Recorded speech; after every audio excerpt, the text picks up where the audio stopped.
Hello guys, this is your friend Naruto Audio Fanfics and we are back with a new fanfic. Which is what if Naruto changed after the 4th Ninja War, Naruto Uzumaki times Ino Yamanaka, Part 2. And if you enjoy this fanfic then please press the like button and subscribe to my channel for more fanfic like this. And now let's start the fanfic. Yamanaka Ino was seen in the company of another male whose identity I couldn't ascertain. They seemed to have been on a date, judging by the way they dressed and acted. The young male came around 8 o'clock to the Yamanaka residence where he was invited in by Yamanaka Inoichi. He emerged from the household 10 minutes later with Yamanaka Ino. Next, they used Shunshin to go somewhere, where, I don't know since I couldn't follow them.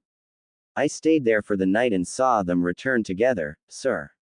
Said the shadow. The man in charge wasn't pleased with his spy's news.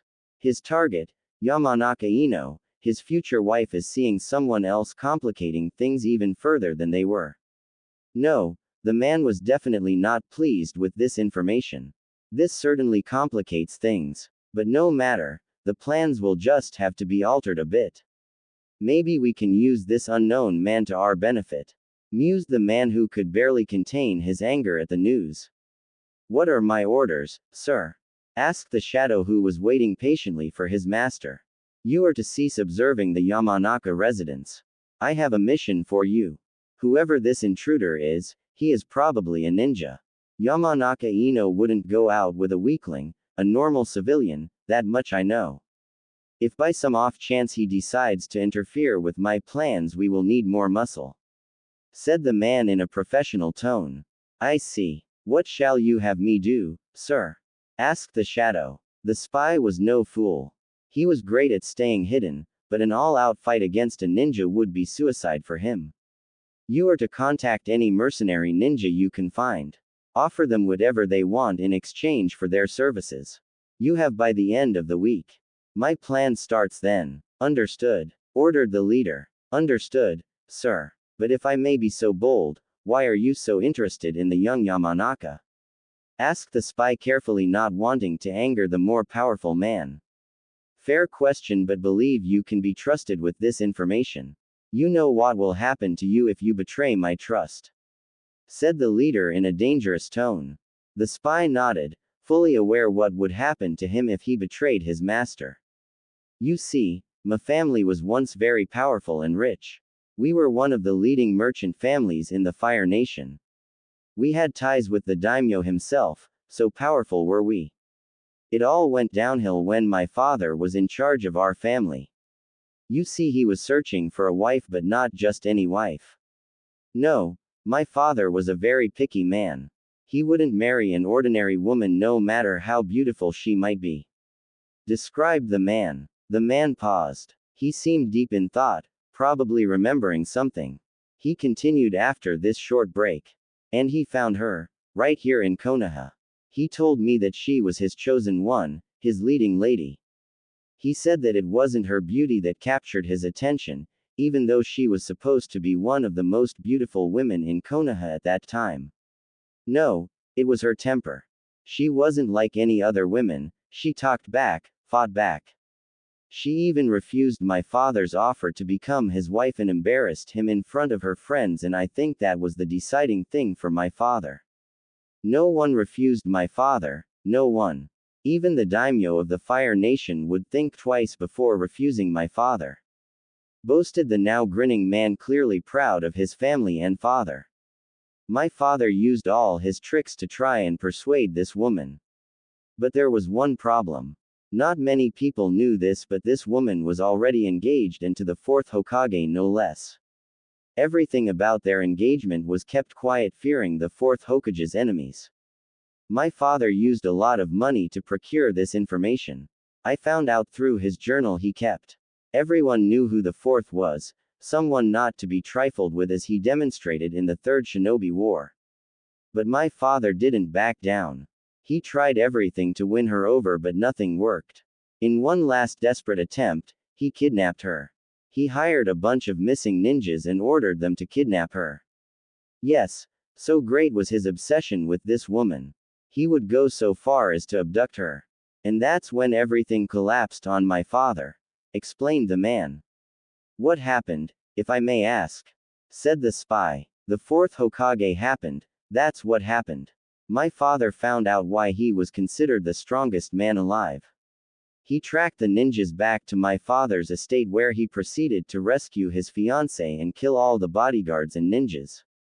He saved my father for last, but he didn't kill him. No, he did something far worse. He went to the daimyo and told him everything. My father was executed, my family dishonored and left penniless. Ever since that day I strived to regain what my family lost. My next step is to gain power through the ninja clans of Konoha, starting with Yamanaka Ino.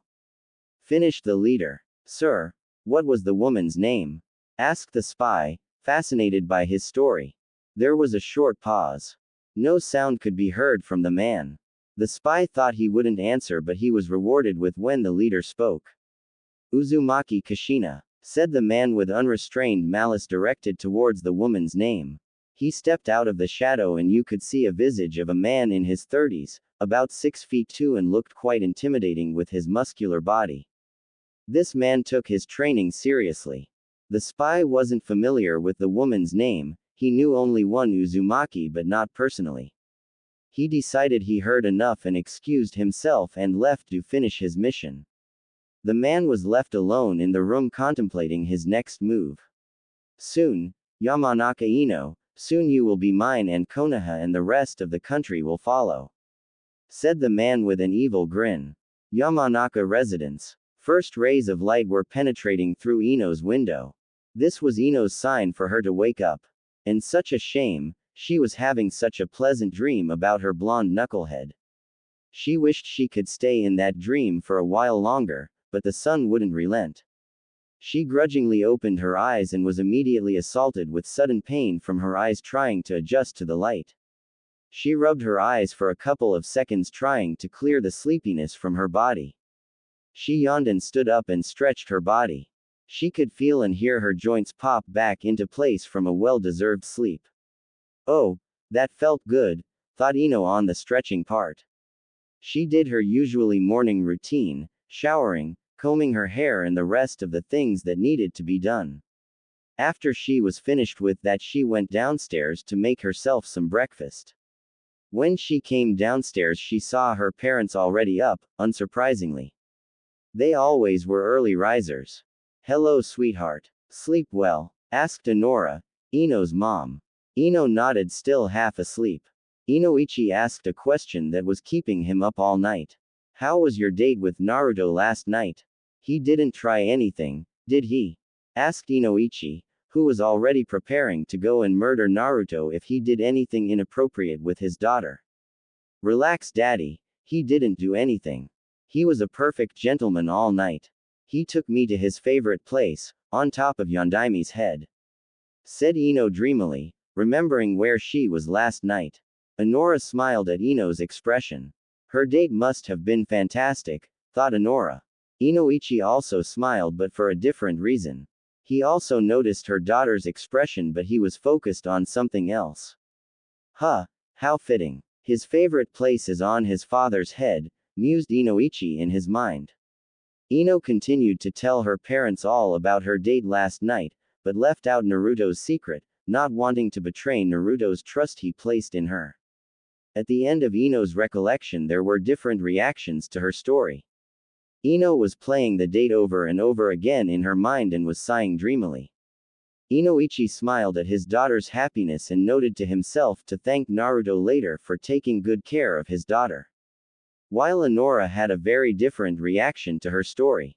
She was obviously very happy for her daughter but also very pissed off at her husband, which she demonstrated. Inoichi, yelled a frustrated Honora. Inoichi turned towards his wife, who sounded offended for some reason.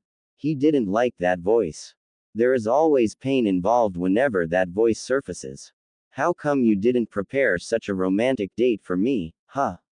Said Honora in a disappointed and angry tone. Inoichi started sweating bullets and his mind was working in overdrive to try and find a solution. His mind failed on him, now at all times. This is going to hurt, thought Inoichi, preparing for what was coming next. Honora produced her ninja killer, the husband beater, the almighty frying pan. Ino smiled at the scene of her parents. Even though they bickered a lot, they loved each other to death. She wanted that kind of relationship with someone. It was her dream to find a husband that would love her forever and have little blonde kids running around the house annoying the hell out of her and her husband. Ino sighed. That's still a long way from here, thought Ino, a bit saddened. But she bounced back quickly, saying that she's got time and that the right man will come eventually. Perhaps she was already dating him. Ino giggled at the prospect of marrying Naruto. If someone asked her that a couple of years before, she would have beaten the hell out of them for insinuating that, but people change and so does their opinion on people. Who knows what will happen? I'll worry about that later, thought Ino. After that long and exhausting mind-storming, she waved her parents goodbye, who were still in the middle of their bickering. The scene was absolutely hilarious for anyone to behold. Honora was chasing the screaming Inoichi around the house, trying to hit him with her ninja killer. Ino sighed at the scene. They can be such childish at time, thought Ino, who was walking out of the house to go train her water affinity, and after that she would go and visit her favorite nephew. A couple of hours later, Ino was walking towards Kurenai's house after making good progress on mastering her water affinity. All those tips from Naruto were really helpful. Say what you want about Naruto, he can be dense about some things. But when it comes to ninja stuff, he's a genius, muttered Ino to herself, who was proud of the progress she made today. After a couple of minutes of walking, Ino arrived in front of Kurenai's house. She knocked, not wanting to just barge in uninvited. The door opened and Naruto could be seen standing there with a smile on his face, happy to see Ino again. Hey gorgeous, winked Naruto. Ino smiled at him and gave him a small hug in response for his compliment. Naruto returned the hug and invited her in.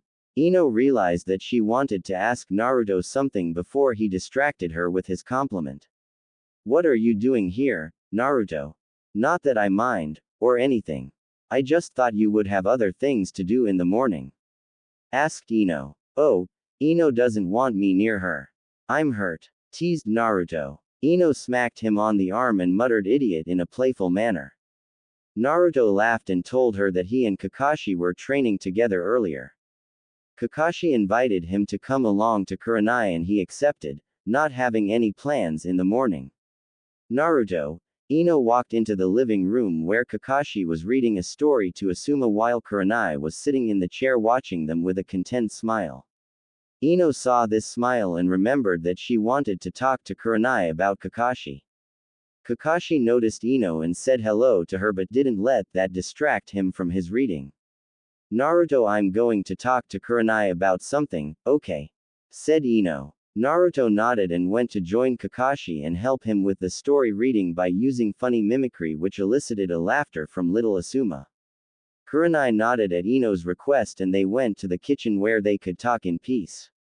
Yes, Ino. Need something? Asked Kurenai. Well, I decided to return the favor. You interrogated me about Naruto yesterday and I think it's time we talk about Kakashi, don't you think? Grinned Ino. Kurenai sighed. She had a feeling this was coming. She was surprised it took so long. I guess it's fair. You did tell me about your feelings towards Naruto, so I guess it's my turn, said Kurenai. She took a seat and motioned for Ino to do the same. When they were both seated, Kurenai began. To be honest with you, I have no idea what to do with Kakashi.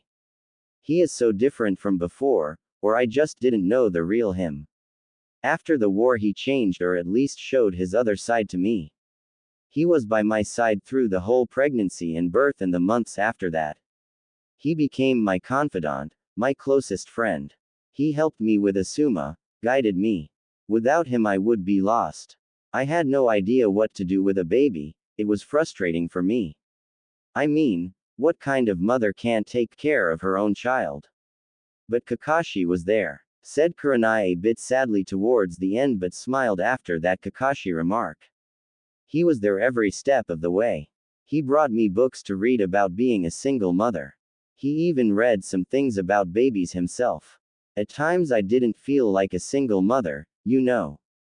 Kakashi did that to me with his presence and support.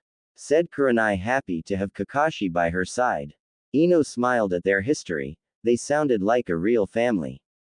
You sound like a real family, Kurenai. Said a smiling Ino. I guess we do, huh? I think that's why I have mixed feelings about Kakashi. I mean, I do feel a certain towards him, but I don't want to risk what we have now if we don't make it as a couple. Responded Kurenai, unsure about the whole situation. Ino was thinking that this is similar to her situation with Naruto. You know, this sounds just like my situation with Naruto. I was also unsure how to act on my feelings. Do I follow my heart or do I play it safe? It was bugging the hell out of me, and Naruto was in the same situation. But he did something about it. He asked me out yesterday. Said a beaming Ino. Kurenai perked up at this information. A date with Naruto? How did this happen? Thought Kurenai. Ino told her about last night, how romantic Naruto was, how thoughtful, caring, loving. I think you should risk it, Kurenai. The reward outweighs the risk. Said Ino, speaking from experience. That's what Enko and Yugo told me as well. Perhaps you're right, said Kurenai solemnly. Ino nodded and told her she's there if she needs any help. Kurenai thanked her for everything and was glad to have her as a friend. After a couple of moments of silence, each woman was in deep thought about their own relationship. Kurenai said something that surprised Ino but understood why she asked the question. Ino, do you think it's too soon? Am I dishonoring Asuma's memory? Said Kurenai while looking down at her lap, obviously concerned. Ino smiled at the older woman. Kurenai, loyal to the end, even after death. No, I think this is what Asuma would have wanted for you. Your happiness was his last thought before he passed away. He would want you to move on and live for little Asuma, live for yourself and live for him. Responded Ino kindly. Kurenai smiled, more confident after Ino's words. Thank you, Ino. Kurenai gave Ino a small hug for her help. After that, Ino dragged a squirming Naruto out of the house so that the two could have some privacy. They had a lot to talk about. They took little Asuma with them. They went for a little walk, hoping that by the time they came back, they would finish with their private conversation. Naruto proposed to get some ice cream, which made Asuma Jr. very happy. He was bouncing the whole way. He was holding both Ino and Naruto's hand and they looked perfect together. The people around them gave Ino and Naruto confusing looks, thinking if there is something going on between the two. The duo paid them no mind and minded their own business. After ice cream, they went to the park where they played for a little while.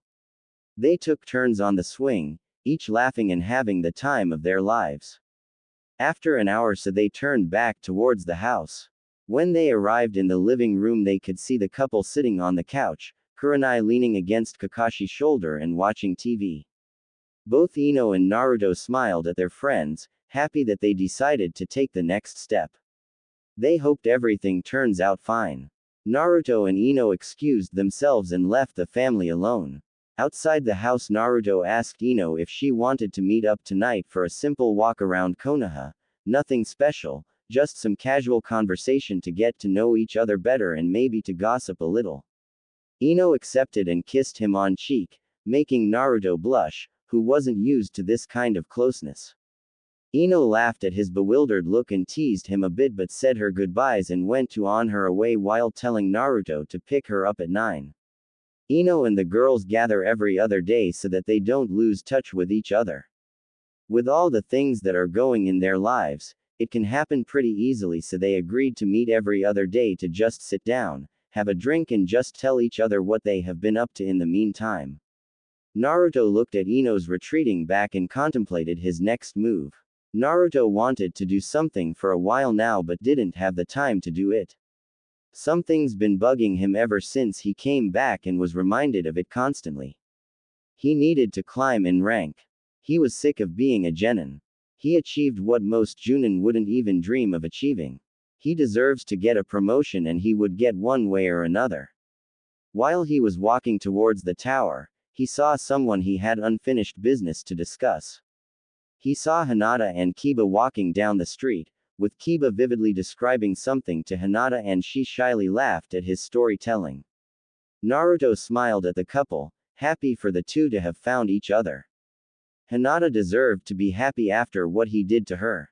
The couple waved at him after they saw him and walked towards him. "Hey Naruto, what's up? Where are you going?" asked Kiba in his usual loud tone. Hinata gave him a small, shy smile. "Hey guys. How you've been? I'm actually going to see Bakken. I have something important to discuss with her. I was on my way there when I spotted you two lovebirds," remarked Naruto with a wink at the end. Kiba scratched his nose, proud to be dating Hinata, while Hinata was fidgeting and looking down. You know what she does 90% of the time. "I see. What's so important for you to visit the Hokage directly?" said Kiba, a little bit confused. Naruto sighed. "I'll tell you later. You would probably laugh at me right now, so I'll wait until I talk to Bakken before telling you," responded Naruto. Kiba wasn't happy with his answer, but he let it go. He did say he'll tell him later. He can laugh at him later. Kiba told Naruto that he's picking Akamaru up from the vet and he's escorting Hinata to the ladies' gathering. He explained to Naruto that this gathering is something the women thought out so that they can talk about guys and gossip about the latest news. Naruto understood. All ninjas need some sort of vice to forget about all the ninja stuff and just relax. Kiba excused himself and gave a small kiss on Hinata's lips and went on his way.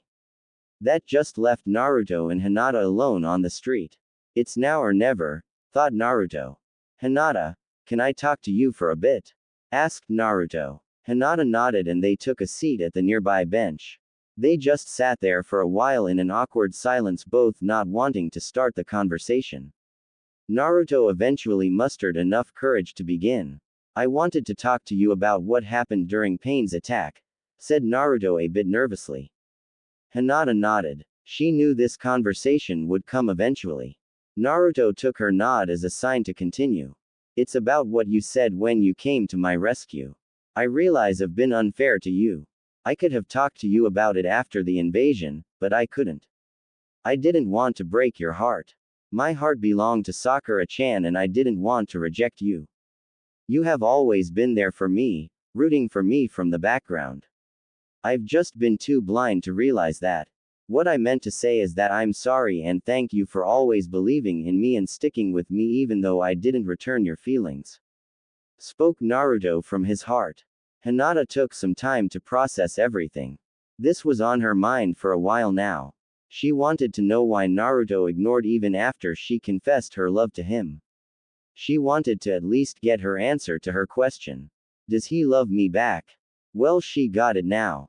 Couple of years before she might have been angry and saddened by his answer, but now that she's with Kiba, she realizes it's the opposite. She finally found closure and she can move on with her life. "I understand, Naruto-kun. Don't worry, I'm not mad at you. You did what you had to do. I could never resent you for that. In fact, you did more for me than you know. You helped me become the woman I am today.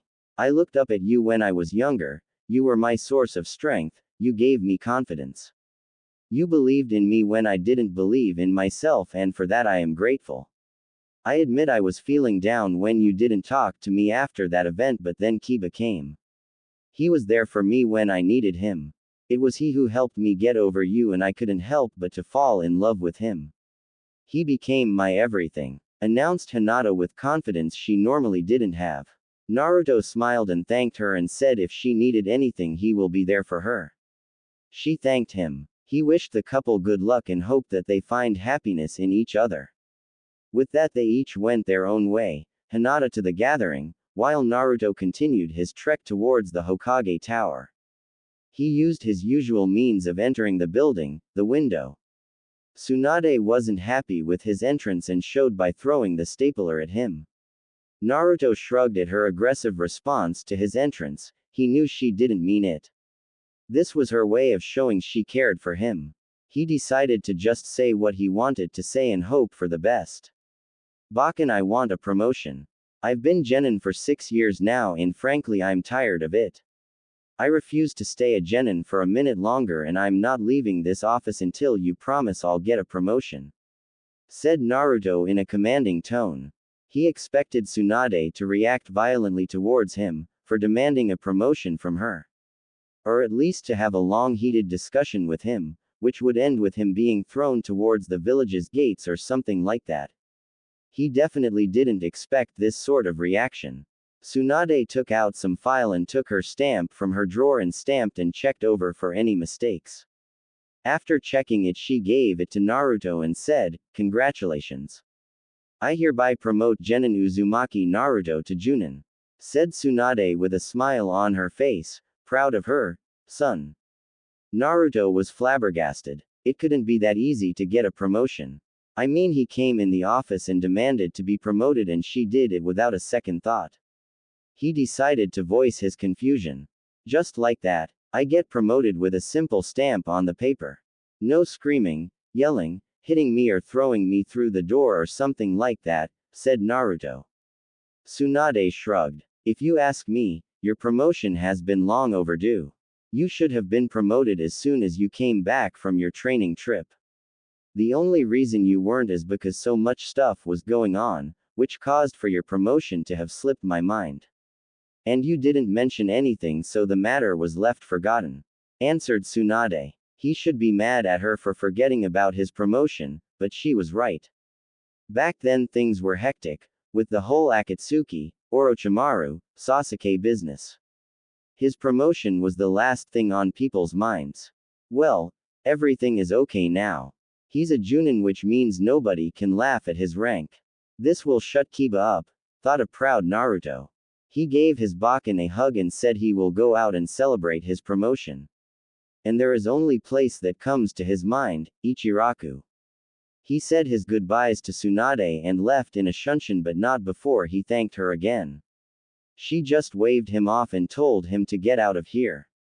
Meanwhile, in a bar reserved for ninjas only, there was a small group of women sitting at a booth at the back of the bar, giving them more privacy. They could be heard laughing, screaming, giggling, the usual women stuff. These women were the village's strongest kunoichis. And they could currently be heard talking about a certain blonde. "So, I've heard you had a pleasant evening with Naruto last night, Ino. Care to share?" grinned Tamari. The other girls just looked at her, some in confusion and some with a knowing look. Ino blushed, surprised that she already knew about her date with Naruto. But it's nothing to be embarrassed about. She likes him, he likes her. They had a fantastic first date and she's going to see him again. Ino grinned happily at them, at peace with the whole situation, proud of herself and happy that she accepted Naruto's offer. Ino told them the whole story.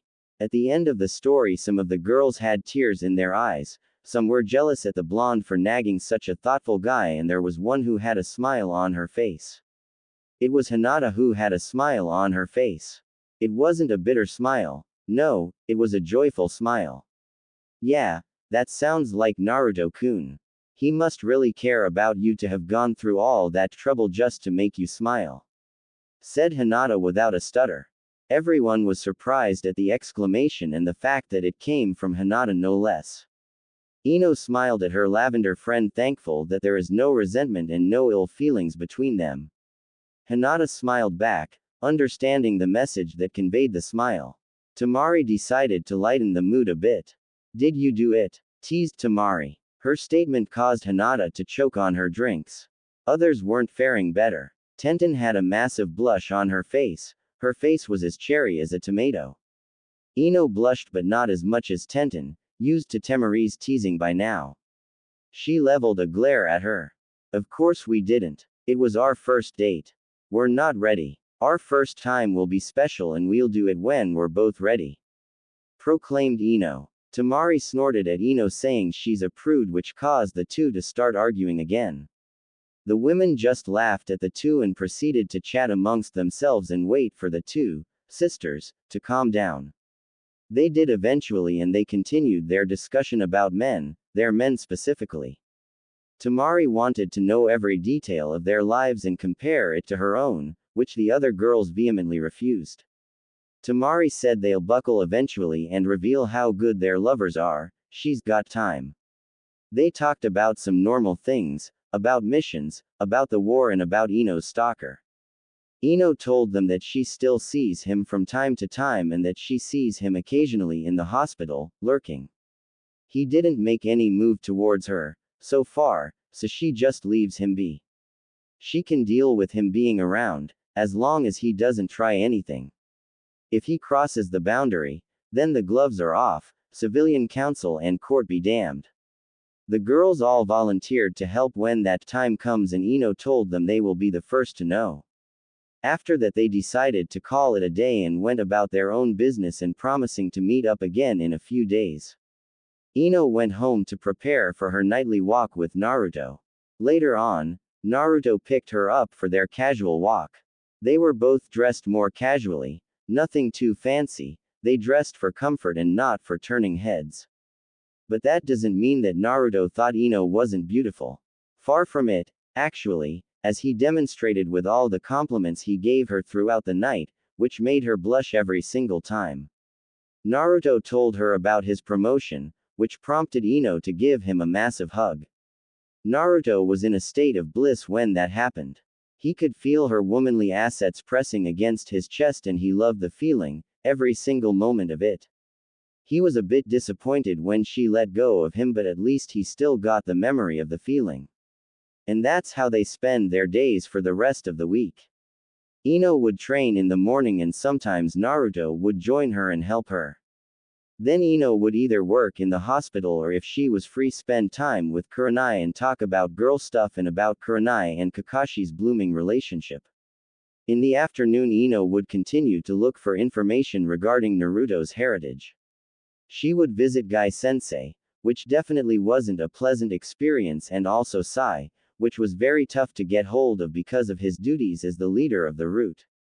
She also tried her luck with Anko and Yugo but came out empty, just some theories and rumors, nothing substantial. She also visited Shizune and Tsunade, even though she knew they likely wouldn't say anything, but it was worth a shot.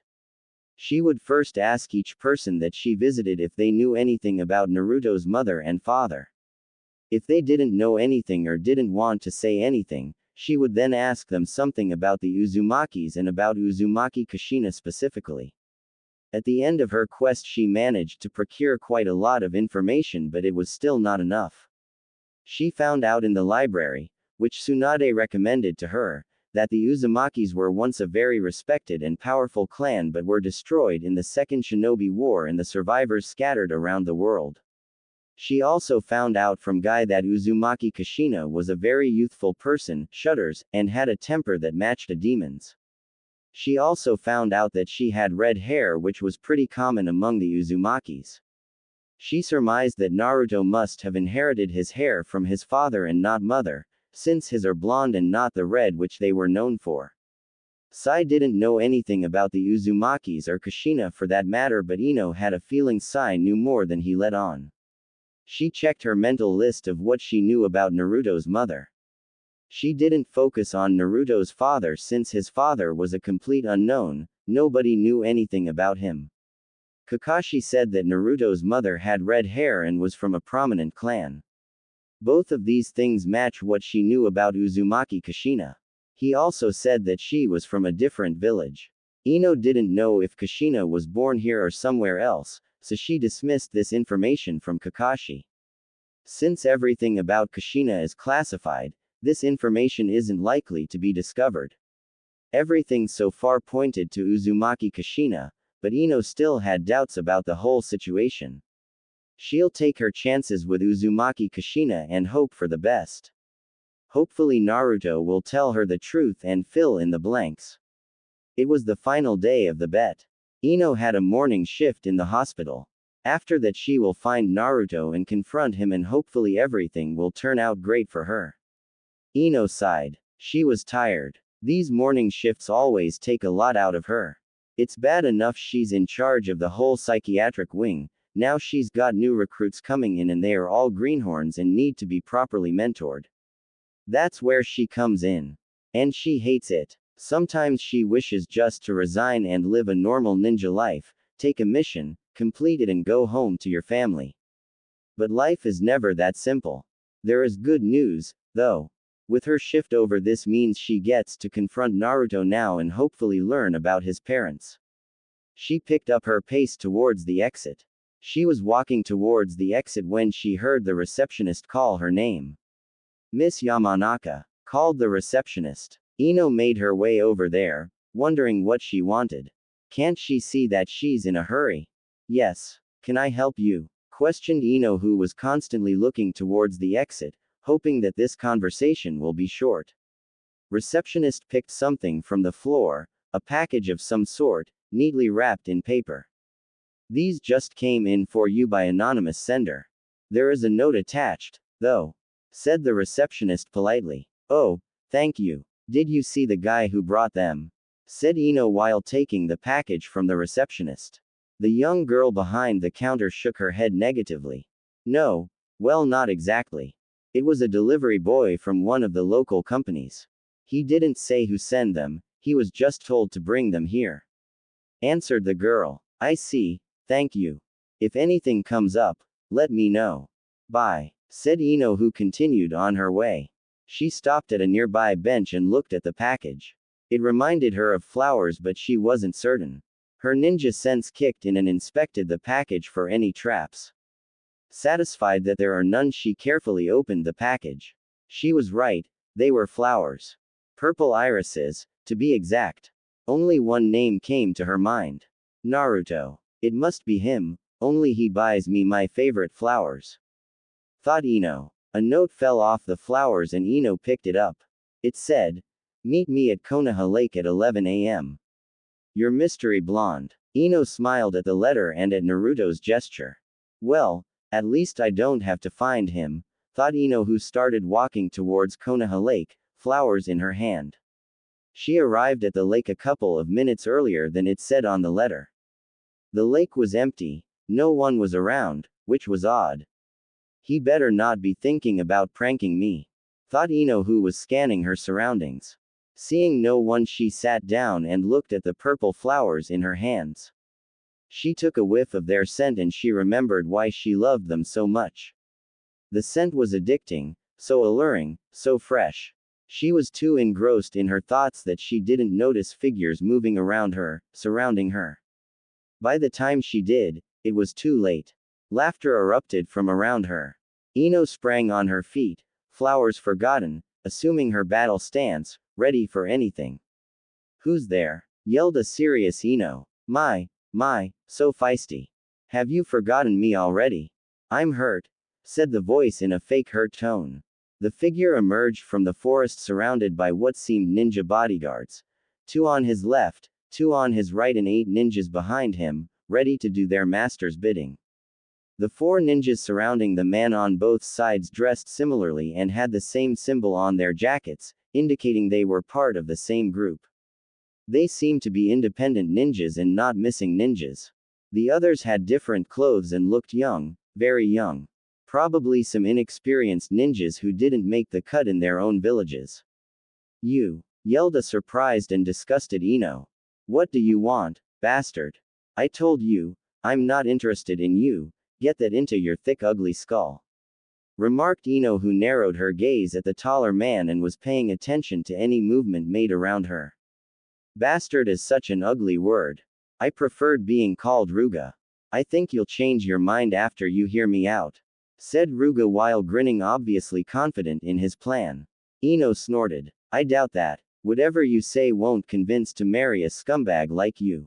Now leave, before I make you. Threatened Ino. Feisty indeed, you'll make a perfect wife. But I think I can convince you. What if I said that I have people watching your house, your mother, your father and your friends? Said the evil man in his evil manner. Ino's eyes widened in shock, obviously not expecting that. You're bluffing. I would have sensed them, or my friends for that matter. Said Ino, who was racking her brain for any memories of being followed. Ruga laughed, amused by this situation. Then you are not as good as you think you are, but by all means leave and check it out, but it will be too late by then. With one flick of my wrist your friends, your family, that kid you love so much will die. said Ruga in his twisted way. Damn it. I can't risk it. He probably has some men watching them, but not on all of them. Neji would notice them in a heartbeat and so would Shikamaru. I'm pretty sure others wouldn't have too much difficulty finding them. That leaves Kurenai and my family. Thought Ino, who felt slightly dizzy, but she shook it off. What's wrong? You don't look so well, honey, said the man in a taunting manner. And he was right. Ino looked pale and was sweating a lot. He's right. I'm not feeling too good. What did he do to me and when? Thought Ino, who was becoming worried. This is definitely not a good situation for her. Surrounded by dozen men and at the mercy of this bastard. What did you do to me? Accused Ino. I didn't do anything. I just gave you the flowers you so adore. Smirked Ruga. Ino's eyes widened and looked towards the flowers. Poison? Thought Ino frantically. How could I miss that? Unless it was odorless, which means it's undetectable. Figured out Ino. Ino growled at the man. She focused some chakra to her hands and green chakra emerged. Ruga smirked at her action. Ino paid him no mind and continued what she was doing. One hand went over her lung, the other on her forehead. She was trying to prevent the poison from spreading any further. She didn't know what kind of poison it was, but whatever it is, it definitely isn't good for her in this situation. Ruga laughed to himself again. He didn't do anything, he just stood there with his entourage, watching Ino. Ino knew something was wrong. Ruga was just standing there, letting her heal herself, which bothered her for some reason. He should have attacked her by now. The other thing that was wrong to her is the fact that she wasn't feeling any better. Her medical chakra wasn't working for some reason. I'm sure you are wondering what's happening. Would you like to find out? Inquired Ruga, who was wearing a taunting smile on his face. Ino didn't respond and just growled at the man with all the hate she had for this sick man. Ruga grinned and said, I'm sure you figured out that you are poisoned. You inhaled it by sniffing on those flowers of yours. It has no odor, which makes it undetectable, perfect for sabotage missions. Which also makes it very expensive. What it does, it attacks your bodily functions, in short it paralyzes you. Grinned Ruga at Ino, pausing for a bit for the information to hit Ino. Ino ignored his taunting and doubled her effort on trying to clear the poison from her body. Here comes the best. Once inside your body, you cannot remove it. Don't worry, it's not lethal or anything. Can't have my wife dead before I marry her, now can I?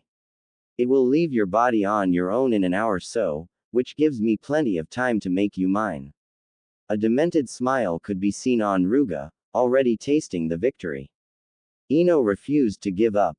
She will not be taken by this sick bastard. She willed all her strength to try and move, to put up a fight against this guy. But it was hopeless. By now the poison was already spread throughout all her body. Just standing there was becoming very difficult. Her body started shaking, exhausted from battling the poison, her hands went limp, her knees buckled from her weight and she fell on the ground. Ruga grinned, you finally gave up. You lasted longer than I expected. You really are strong, you will give me many strong babies. The hell I will. I would rather die than give birth to your kids. Yelled Ino defiantly, but she could feel the last of her strength leaving her body. It was futile. Ruga laughed like a maniac, and what will you do about it? You are powerless to stop me. If you hurt me, I hurt your family. If you try to run or get help, your family and nephew die. You are alone, all alone. Nobody will come to save you now, you are mine forever. Yelled victoriously Ruga. Wrong, yelled a voice from above. Ruga and his guards looked up at the sky and saw a figure falling from great distance. They couldn't make out who it was, but it was approaching fast. The figure landed in front of Ino, making a dent in the ground. His blue eyes were as cold as ice and staring at Ruga. These are the eyes of a pissed of Uzumaki Naruto. The eyes of the man you don't want to mess with. Ino felt relief wash over her. She was safe, she knew it. The moment she heard her voice, she knew everything is going to be alright. Naruto, she whispered, tears forming in her eyes.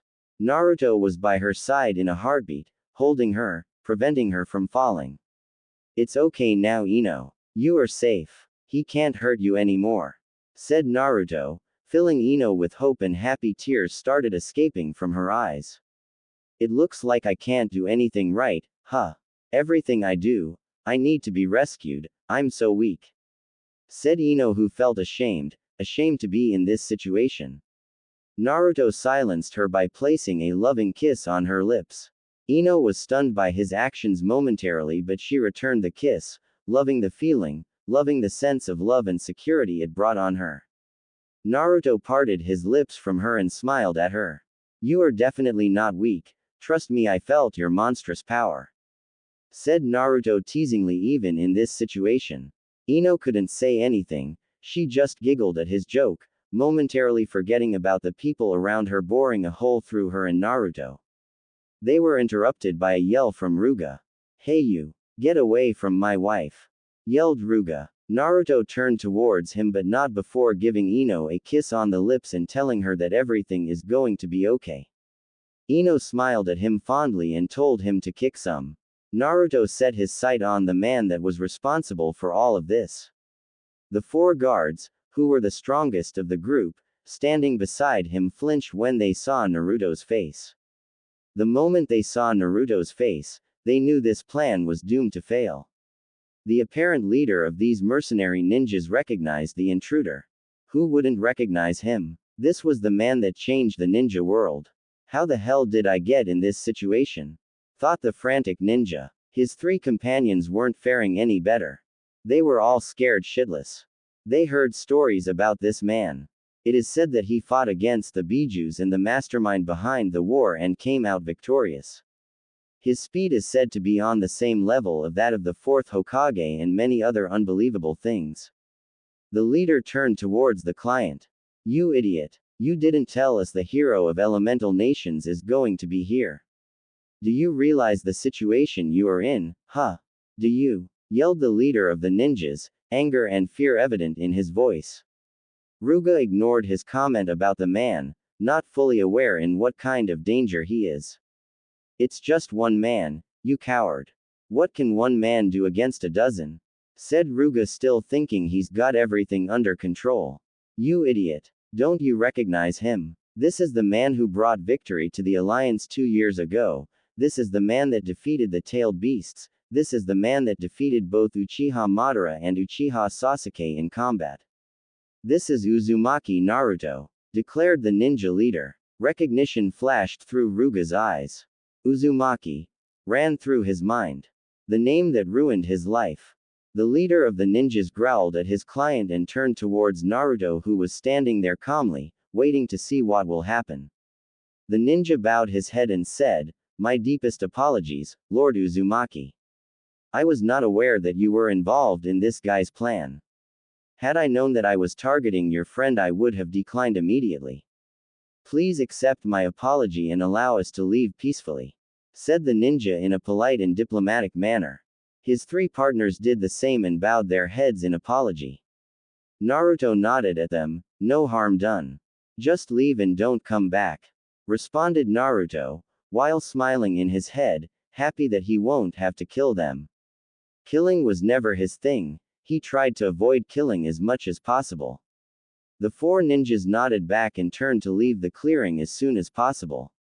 The younger, the inexperienced ninjas ignored their warning and stayed there, which was very stupid and foolish of them. All because they wanted their taste of glory. They would risk their lives for someone they don't know. Naruto frowned at their stubbornness. He was hoping to avoid any unnecessary bloodshed, but it looks like it wasn't meant to be.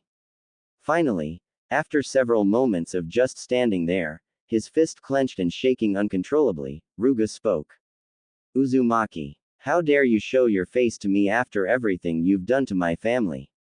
Yelled an enraged Ruga, who was barely restraining himself from attacking Naruto. Naruto looked at him quizzically, racking his brain if he ever met this man. He stroked his chin leisurely, not even sparing the man a glance, which infuriated the man even further. I'm sorry. Have we met before? Asked Naruto, who was confused. Don't play dumb with me, Uzumaki. You destroyed my family, You killed my father. You are the reason my family is all gone. If it weren't for you Uzumakis, I would have lived a normal, comfortable life in my mansion, but no, you just had to destroy everything," yelled Ruga. Naruto looked at him funnily. He really didn't know what this guy was talking about. "I'm sorry. I didn't do that. You must have confused me with someone else," said a confused Naruto, who was scratching his head. "I know it wasn't you, you idiot. It was that whore of a woman, Uzumaki Kushina. How I would love to get my hands on that, pay her back for everything she's done," shouted Ruga, but didn't notice Naruto narrowing his eyes and clenching his fist. Something else stirred inside Naruto. A pair of eyes opened up. Ino noticed him tense at the name Kushina, and her theory was starting to prove itself. The man continued with his monologue. "That filthy bitch took away everything from me, my land, my money, everything. I was left with nothing, all because she wouldn't become my father's wife. That whore thought she was better than my father, how dare she? She was nothing more than dirt on my father's shoes. She was born to serve my father and nothing more. Curse you Uzumaki Kushina and 4th Hokage," yelled Ruga. Meanwhile Naruto was clenching his fist so hard, blood started to seep out. He heard everything. This man, this bastard dared to insult Uzumaki Kushina, his mother, his beloved mother. The one that sacrificed everything so that her baby son could live. But I got my revenge on that bitch. I was ecstatic when I heard that she and that idiot of a husband of hers died in the Kyuubi's attack. Good riddance, ha, I hope you burn in hell," laughed Ruga maniacally, but was interrupted by Naruto's voice. "Are you done?" asked Naruto, seemingly calm, but was raging inside. Ino was glaring at the man that planned this whole thing. She looked towards Naruto when he spoke. He was shaking.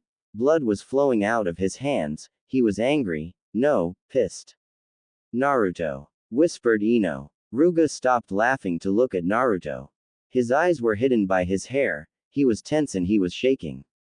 He heard him continue speaking.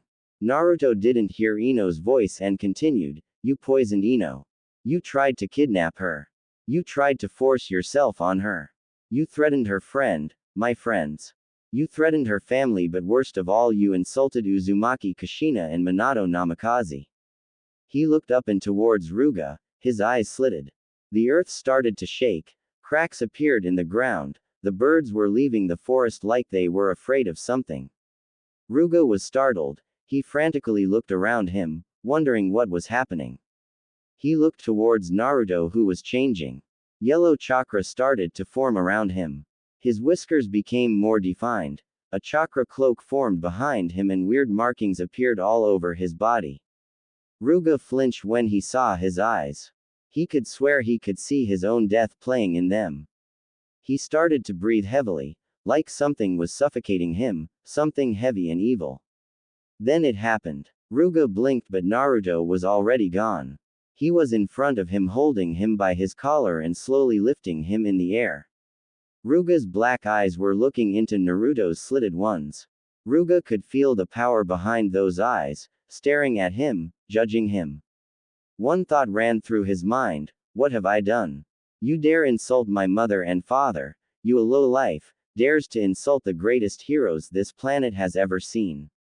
Let me show you what happens to people who insult my family," whispered Naruto in a dangerous tone so that only Ruga could hear him. Ruga was trying to break free from his grasp, but this man, no, this god was too strong. He looked into Naruto's eyes. He blinked. When he opened his eyes again, he was no longer outside, no longer at Konoha's lake. No, he was somewhere dark, somewhere that he wasn't supposed to be. The room was dimly lit by candles on the wall. And then he saw someone, or rather something. A pair of red, slitted eyes were staring down at him, judging him. He experienced fear in its purest form. He was on his knees, breathing heavily. The air was suffocating him. He was cornered and he knew it. "Foolish mortal," bellowed a great, rumbling voice. Ruga looked up and saw a massive fox with 9 tails swishing behind him, boring a hole through his skull. On his head stood a human, Uzumaki Naruto to be exact, with his arms crossed, waiting for the massive fox to pass his judgment. I have never met such a foolish human being before. You kidnapped my partner's woman, you tried to kill his friends, and you insulted his reason for living. You insulted his mother, father, his family, and for that you shall pay. Rumbled Kurama, his voice carrying so much killer intent that the man started to grasp at his throat, desperate for some air. Begone, mortal, judged Kurama. Kurama roared and used his chakra to blow away Ruga's presence from his mind. Outside, only a second passed. In a second, a hellish scream could be heard. Ruga was screaming with all his might. Naruto let him go and Ruga dropped to the ground, holding his head and screaming. This was the signal for the other ninjas to start running. They couldn't even see him move, and whatever he did to their client, they didn't want to be on the receiving end of whatever that was. Naruto looked at the man with pity.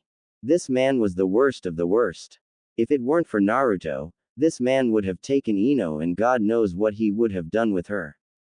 He deserved every second of his punishment. Meanwhile, Ruga was rolling on the ground, trying to stop the pain. He was screaming like a madman. Finally, after a minute, he stopped. He succumbed to unconsciousness, his mind too exhausted to stay awake. In that moment, Anbu arrived at the scene. The one with the tiger-shaped mask stepped forward and spoke, "My apologies. We came as soon as we could. But it looks like you didn't need any help." Smirked the Anbu, who Naruto immediately recognized. Naruto smiled at his old teacher. It's been too long since they last saw each other. He missed the charismatic and sometimes very scary teacher. "No problem, nothing I couldn't handle. Where's Kakashi though?" responded Naruto, who started walking towards Ino to see if she has any injuries besides the poisoning. Anbu escorted him. He went back to Kurenai, just in case something happened. Said Yamato. "Thank you for not killing the man. It would have brought more bad than good, not to mention the paperwork." Shuddered Yamato. "Don't thank me. Every fiber of my being wanted him dead for what he has done and wanted to do. I still don't know why I left him alive." Snorted Naruto. "Because you are a good man, Naruto. That is why people like you so much. You are not an ordinary ninja. Don't worry about the man, he'll get what he deserves. We've already had suspicions about the guy, now he gave us legitimate cause to send him to Ibiki for some therapy." Said Yamato, who had a smirk under his mask. Naruto liked the sound of that. Some therapy with Ibiki should do him some good. They stopped in front of Ino. Naruto knelt down towards her level. "Are you okay, gorgeous? He didn't do anything, right?" asked a worried Naruto. Ino smiled at his concern for her. She could get used to that. "No, he didn't. Besides the poisoning, I'm fine. The poison will wear off soon. About a half an hour and it will leave my system." Responded with a dazzling smile at her hero. Naruto smiled back at her, pleased with the news. Yamato tapped Naruto on the shoulder and said, "Well, my work here is done. I'm no longer needed here. I trust you can take care of Miss Yamanaka, Naruto. I have some interrogating to do." "Oh, we arrested some scared ninjas running away from this location. Would you know anything about that?" Grinned Anbu, "But you couldn't see that." Naruto scratched his head in embarrassment. "I might have overdone it a little bit." Anbu smirked and nodded at his one-time student. Naruto nodded at his friend and said goodbye and thanked him for his assistance. The Anbu left with their prisoner and the couple was left alone. Naruto took a seat beside Ino and used his arm to hug her around the waist and pulled her closer to himself. Ino made herself comfortable and just enjoyed Naruto's warmth and company. They sat there, Ino leaning on Naruto, looking at the scenery before them and just relaxed and rested a bit from that ordeal that just happened. Ino was in heaven. Apart from the poison, this was perfect. With Naruto, this sort of scenes just happened. They weren't planned or anything, they just came. Just an hour ago, she was in a fight for her life and now she was enjoying herself with her boyfriend, which reminded her of a question she wanted to ask him. "Hey Naruto, how did you find me?" asked Ino, who completely forgot about that momentarily. Naruto laughed a bit and scratched his head. He told her the story of what happened before the incident. Flashback. He was returning from his training with Kakashi. They were walking towards Kurenai's house. Kakashi was going there to help Kurenai and Naruto was escorting Kakashi. Naruto was going to find Ino after that and invite her to a picnic, where they could talk about his parents. When they arrived at Kurenai's house, the duo could feel someone was watching the two. They spotted two intruders, one on each house near Kurenai's house. With some hand signs, Kakashi and Naruto communicated with each other. Kakashi would take the one on the left and Naruto the one on the right. In a second they disappeared and appeared behind the unsuspecting spies. They were unconscious before they even knew it. They tied them up and discussed what to do next. Who the hell are these guys? They don't look like any ninjas I know. Asked a bit angry Naruto. I have no idea. More importantly, why would they be watching Kurenai's house? Kurenai is no longer an active Konoha ninja. It makes no sense unless someone else was the target, meaning either the two of us or someone important to Kurenai. Said Kakashi, analyzing everything to perfection. I doubt we were the targets. They would have sent someone more capable to deal with us. They were basically normal grunts with good stealth skills. They were probably here on someone else's behalf, as a guarantee if something went wrong or something. Someone we know is in danger, I'm sure of it. Responded Naruto sagely. Kakashi nodded and made the hand sign for Shadow Clone who will stay here and defend Kurenai and the baby. Naruto told him that he will check out the rookies and Ino, and Kakashi said that he will check the older Junins and notify the Anbu. Naruto checked the other rookies' houses and found nothing. That left Ino. He pushed more chakra into his legs to reach Ino's house as fast as he could. When he arrived there, he entered Sage mode to use his sensory skills to see if anyone is there that shouldn't be. He found someone on the house opposite from Ino's. He was concealing his chakra and using some sort of camouflage jutsu. But he couldn't hide from Naruto's senses. In a flash Naruto was behind the man and with a solid chop to the neck, the man was down for the count. Using some ropes he tied the man behind a chimney and left him there for Anbu to pick up. Naruto was sure of it now, Ino or her family was the target. Ino's in danger. I need to find her as quick as possible. Thought Naruto, who sat down into the lotus position and started drawing as much natural energy as he could. With the increase of energy from nature, Naruto's sensory skills expanded, easily increasing threefold. He scanned Konoha and its surroundings. It was difficult to find a single energy among thousands, but spending the last week with Ino made him very familiar with her energy signal. After a minute or so, he found her near the Konoha lake and she wasn't alone. He focused his remaining natural chakra into his legs for one big leap. Hang on Ino, I'm coming, thought a flying Naruto. End. And that's it. Piece of cake, really. Grinned Naruto. Ino sighed. What would I do without you? Sighed Ino. Naruto smiled teasingly at her. Ma, you would miss me too much. Ino smiled at the joke, but he was right, she would miss him, a lot. You know, we still haven't settled our bet. The 7 days period is up. Sue, did you found out? Asked Naruto, genuinely interested. Ino sighed yet again. She wasn't sure what to say. Did she tell him about Kushina and take her chances, or does she let him tell her everything? Either way, I learn the truth, the only difference is I lose the bet. Thought Ino. Ah, what the hell, let him have this victory. Thought a smirking Ino. I found something about the Uzumaki clan but nothing specific about your family. I found about Uzumaki Mito, first Hokage's wife, and about Uzumaki Kushina. The weird thing is I couldn't access their files or yours for that matter. Everything about you guys is classified. It was driving me crazy. Said a disappointed Ino. She proceeded to tell Naruto what else she found, from the talks with Kakashi, Guy and other people.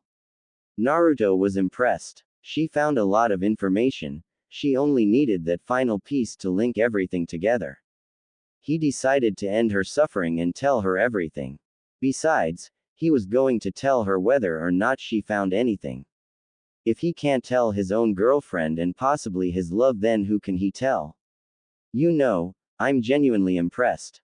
As you said, a lot about the Uzumaki clan is classified. Very few people knew anything about them, either from personal experience or rumors. Explained Naruto to Ino. He told her about the Uzumaki clan and about its destruction. Ino knew some of these things from the reading she did in the library, but she allowed Naruto tell the whole story. A survivor from the clan arrived to Konoha, Uzumaki Kushina. She was brought here for a special reason, to become a Jinchuriki. She is also my mother, said Naruto, shocking Ino. Ino tried to say something, but Naruto wouldn't let her. As you are aware, during the fight between Uchiha Madara and Senju Hashirama, Kyuubi appeared and was under the control of Madara. Hashirama won the battle with the help of his wife, Uzumaki Mito. She used her advanced sealing techniques and sealed the Kyuubi inside herself, becoming the first Kyuubi Jinchuriki. Preached Naruto, continuously shocking Ino, who wasn't aware of any of this. Time passed and Mito got older, which meant that she would die soon and Kyuubi would be free. That is why a new container needed to be found, and that is where Kushina, my mother, came in. Her chakra was special even among the Uzumaki clan. She would be the perfect host, said Naruto, sadness evident in his voice when spoke about those events. Ino was starting to fill in the blanks. Naruto's story confirmed a lot of things for Ino. A bit more and everything will be known. And so it happened. The Kyuubi was sealed inside of her and she grew up without anyone knowing about it. But Kumo found out. They kidnapped her and they were nearing the Fire Country's border. But then a man came and defeated them all and rescued Kushina. That man was known as Minato Namikaze, or as he was primarily known, the fourth Hokage, my father. That was the last straw for Ino. She couldn't believe it. The fourth Hokage, the man who saved them all from Kyuubi and the one who sealed Kyuubi into Naruto, is Naruto's father no less. Unreal, thought Ino. Naruto told her the rest of the story, about his mother's birth and Toba's intervention. My father had no choice but to seal the Kyuubi into me. He believed I could use its power to defeat Toby. They died so that I could live. They gave up their lives so that their baby boy could live on, said a teary-eyed Naruto. Ino enveloped him in a hug, the poison already gone. She let him cry on her shoulders. He needed this. Naruto hugged her tighter, not wanting to let her go, ever. After a while Naruto withdrew from the hug and washed away his tears and smiled. You know, you are a lot like her, my mother, I mean. She would have loved you, said a smiling Naruto. Ino smiled at his compliment. She leaned in closer to his face, feeling his hot breath on her lips. She couldn't wait anymore. She smashed her lips against his and let the passion take over. Naruto was in heaven, yet again. The feeling was like nothing he ever experienced before. Their tongues clashing, dueling, their saliva mixing, it was perfect. Ino was feeling butterflies in her stomach and so was Naruto. Whatever that feeling was, it felt great. And they wanted more of it. After a couple of minutes of intense make-out session, the couple regained their breath and smiled lovingly at each other. I think for both of them this changed something in them. Their feelings towards each other grew deeper, stronger, and they liked it.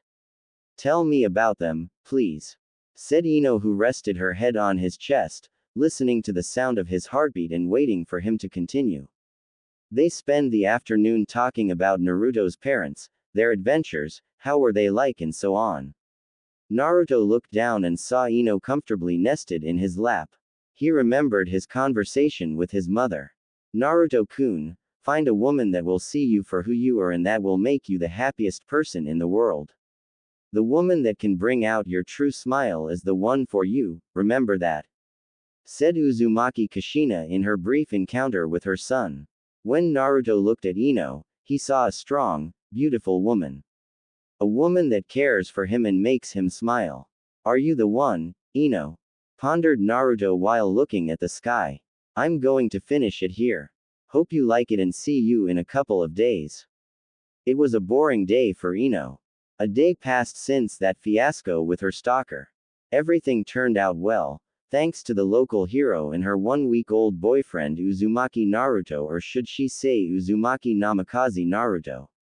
Ino still couldn't believe the fact that Naruto, the once dead last of the academy, the one that people hated with all their spirit, is the son of two heroes.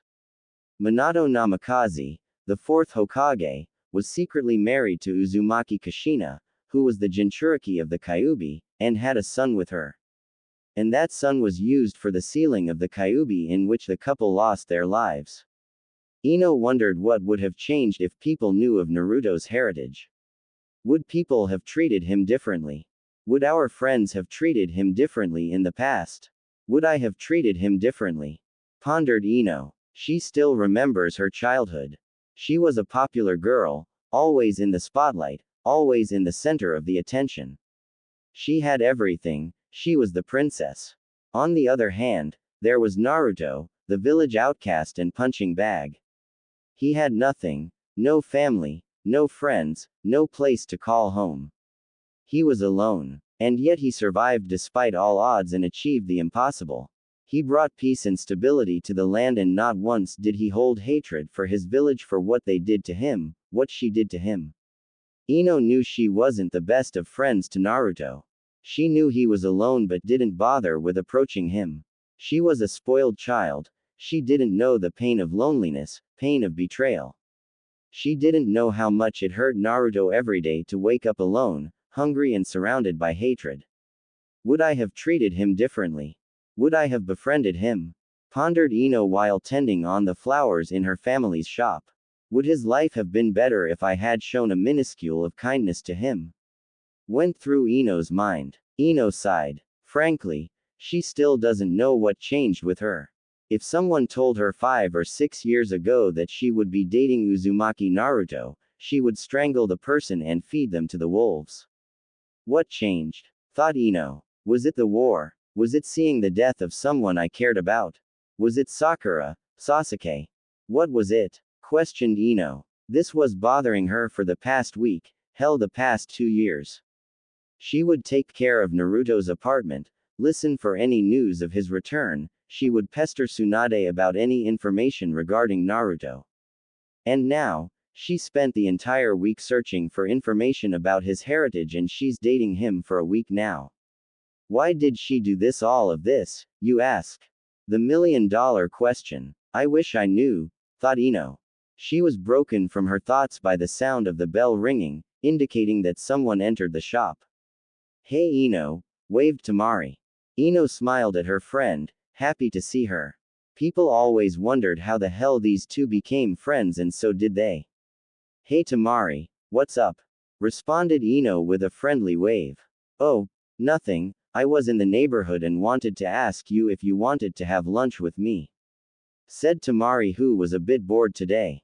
Sure thing, let me just tell my mom I'm taking a lunch break, beamed Ino, happy to have something to keep herself occupied so that she doesn't think too much about Naruto. 10 minutes later they were seated at the local restaurant. They ordered and started talking about things that happened recently. The topic eventually became Naruto. Ino sighed. Tamari, what do you think of Naruto? Asked a slightly down Ino. Tamari raised an eyebrow at her question, not expecting it at all. Definitely didn't see that coming. Well, I think he is one of the greatest people I know. He's strong, caring, a good friend to me and my brothers. If it weren't for him, I don't think I would be here today. Why do you ask? Did something happen? Asked Tamari. No, nothing happened. I've just been thinking recently. His life was so messed up, and yet he continued to look forward, and look what he accomplished. You know what kind of lives Jinchuriki live, your brother was once one. He was surrounded by hatred all his life, and yet look at him. By my account, he should be hating all of our guts for what we did to him, for what I did to him.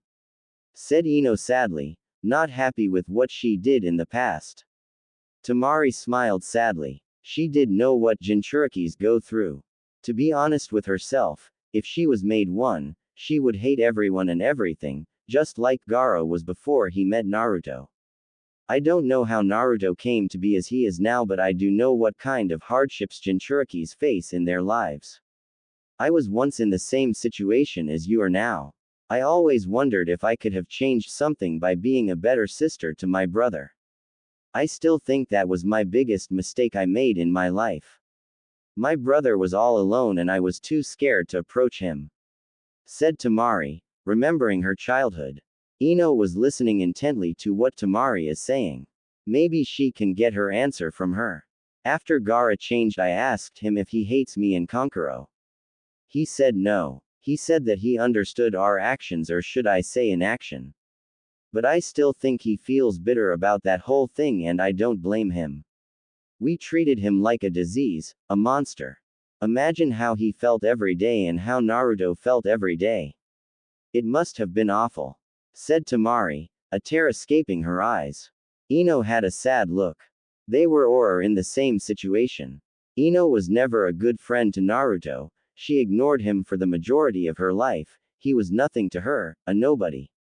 I feel the same. I was the same to Naruto, we all were. But now, I'm seeing him. What is up with that? I mean, what changed? Can he really forget what happened and move on? Can I do the same? After the war, something changed and I don't know what. Naruto was suddenly interesting. He was no longer the nobody, he was someone to me. A friend, a dear friend in fact. Was I blind my whole life and just chose to pretend that Naruto didn't exist? You know how I was like in the past. I was always after Sasuke. My ninja career was non-existent. All I cared about was how to impress Sasuke. Even after he left, I always had hope that he will return and we will be together. How silly was that, huh?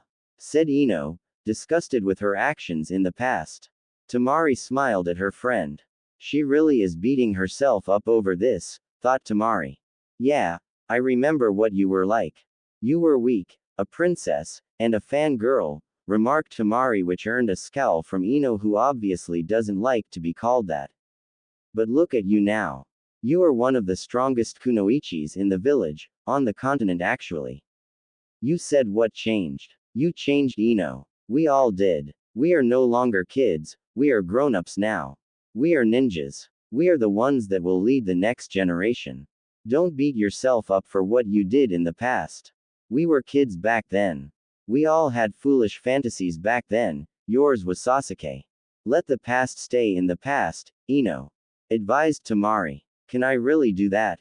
I mean, what if the war never happened? What if Sasuke came back? Would I have noticed Naruto then, or would I have ignored him? Asked Ino. Tamari sighed. This was troublesome. I have no idea, Ino. Only you know the answer to that question. But I do know one thing. Sasuke would have never changed. The Sasuke we all knew when he was a boy never truly existed. The real Sasuke only cared about power and revenge. I saw the true Sasuke when he attacked the cages. He was evil, pure evil. I have never seen anything like that. Even if he did return, he would have never noticed you, never acknowledged you. And I think you realize that. Ino, Sasuke never knew what love was and he could have never loved you. Said Tamari, hoping this answered Ino's question. I know what you mean, Tamari.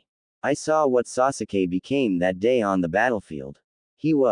I don't know what he was. He was no longer the boy I used to chase. I was scared of him, petrified. When I looked at his eyes, I saw darkness, pure darkness. I think seeing him like that triggered something in me. I think I finally faced reality. After the war, one looked back at my life and I thought, what have I been doing so far? I was living in a dream, a fantasy. I never really appreciated the things I had, family, friends, Naruto. Said Ino, smiling at the end. Naruto was always there for me, for everyone. Naruto, the one who was in pain every single day, was helping us with our pain. Did you know he consoled me after Asuma-sensei died? He helped me move on. And did you know what I did when Lord Jiraiya died?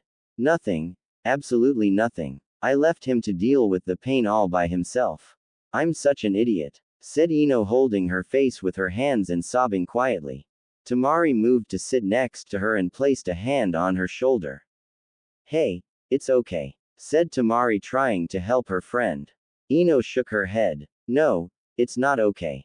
I was so selfish, so blind all the time. I couldn't even do one good thing with Naruto. I wasn't there for him when he was for me. Shikamaru went to visit him when his master died. He told he looked beaten. For the first time Uzumaki Naruto looked beaten and I wasn't there to help him.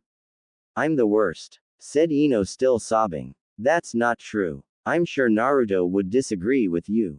I mean he wouldn't go out with you if he thought of you like that. But if he does, then prove to him that you changed. Prove to him that you are no longer the girl that fawned over Sasuke. Show Naruto who you really are. You are Ino Yamanaka, the golden flower of Konoha, declared Temari loudly. Ino looked up with renewed vigor.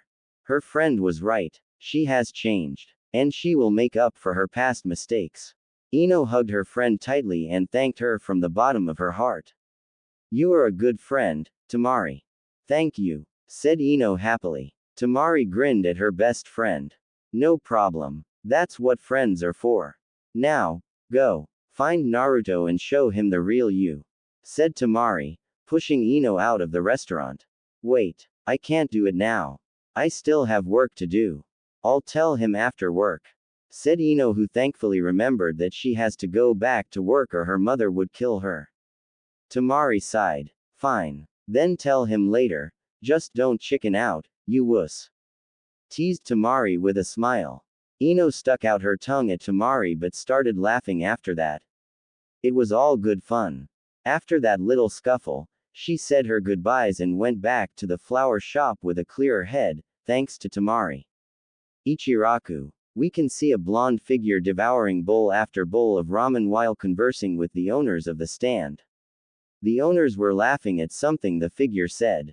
They were happy that the blonde enigma came back. It was boring without him. And then he was caught by all those women. I swear, he was limping for a week after that. Laughed Naruto, who just told a story about his late master and his many adventures at the hot springs. The couple laughed wholeheartedly. It was always enjoyable to listen to one of Naruto's many adventures. It was amazing what he went through in his short life. Serves him right, that pervert. I was always afraid to go to the hot springs when he was in town. I swear, he ruined the hot springs for me. Laughed Ayame with a tick on her forehead. Haha, I'm sure you are not the only one. He had a gift for doing that, added Naruto, who got a faraway look on his face at the end. The couple noticed that. You miss him, don't you? Said old man Ichiraku. Dearly. He made me what I am today. If it wasn't for him, I don't think I would be here today. He meant so much to me. Being around him, it felt like I had a father. He was always watching over me, helping me. I wish I could have told him that, said Naruto sadly. I think he knew. I'm sure he's proud of you, wherever he is. I saw how he looked at you whenever you two came here. His smile told me everything. You were his family, said Ichiraku while giving Naruto another bowl of ramen. Naruto smiled at the man. He was the best, added Naruto with a big smile. Meanwhile, Shikamaru was seen walking down the street near the Ichiraku stand. He saw a blonde figure sitting there and decided to join him. When he was nearing them, he could hear them talking about Jiraiya. He moved away the flaps of the stand and sat down next to Naruto. They sure are, said Shikamaru with a smile which earned the attention of Naruto, who looked towards him. Hey Shikamaru, didn't see you there. You were saying something, said Naruto to his friend. Shikamaru smiled. I heard you talking about Lord Jiraiya and I was thinking how similar Asuma-sensei and he were. Naruto smiled back at his longtime friend. Yeah, I know what you mean. They were the greatest, each in their own way. But as you said to me back then, now it's our turn to be great. It's our turn to lead the next generation. Shikamaru nodded at his friend and then ordered a bowl of pork ramen. While waiting for his ramen, Shikamaru did something very unlike him. He started a conversation and he didn't say troublesome. How's Ino? Smirked Shikamaru. I guess word got around, huh? Responded Naruto while giving him a blank look. Shikamaru smiled in response. Naruto sighed. Well, she's great. Honestly, she surprised me. She is nothing like I thought she would be. I thought that I could never have a decent conversation with her, and yet now I told her some of my biggest secrets," said Naruto, surprised by his actions. "And that bothers you?" asked Shikamaru. "I don't know. Ino was the last person I would tell my secrets. We were never really close, you know. We were total opposites. She was popular, I was a nobody. We didn't really hang out, only when I was with you guys." "What made me do it? What made me tell her all that stuff?" asked a confused Naruto. "Well, as much as I hate to say this, but I have no answer for you. It is up to you to find that out. I can tell you this, though. Ino is different than she was before," finished Shikamaru cryptically. Naruto raised an eyebrow. Shikamaru continued. "I'm sure you remember how she was like in the past. I don't have to tell you that. It was Sasuke that and Sasuke this. It was annoying to say the least. But things started to change after you went on your trip with Lord Jiraiya. She started to take things seriously. I don't know what triggered that change. It could have been Sasuke, maybe she wanted to prove herself to him, or it could be something else," said Shikamaru, who was already thinking how tired he's going to be after this conversation. Naruto nodded, understanding everything so far. "I think she still loved Sasuke, or at least felt something towards him, even after he left the village. I don't know when that changed, but if I were to guess, it was the day Sakura died," said Shikamaru. Naruto winced at that particular memory. "We all saw things differently after that day. I think Ino learned the truth about Sasuke, about life itself. Her childish love she had for Sasuke evaporated that day. The death of Sakura restarted her life," said Shikamaru, who didn't like to relive that day. Naruto stared at his empty bowl, thinking about the things Shikamaru said.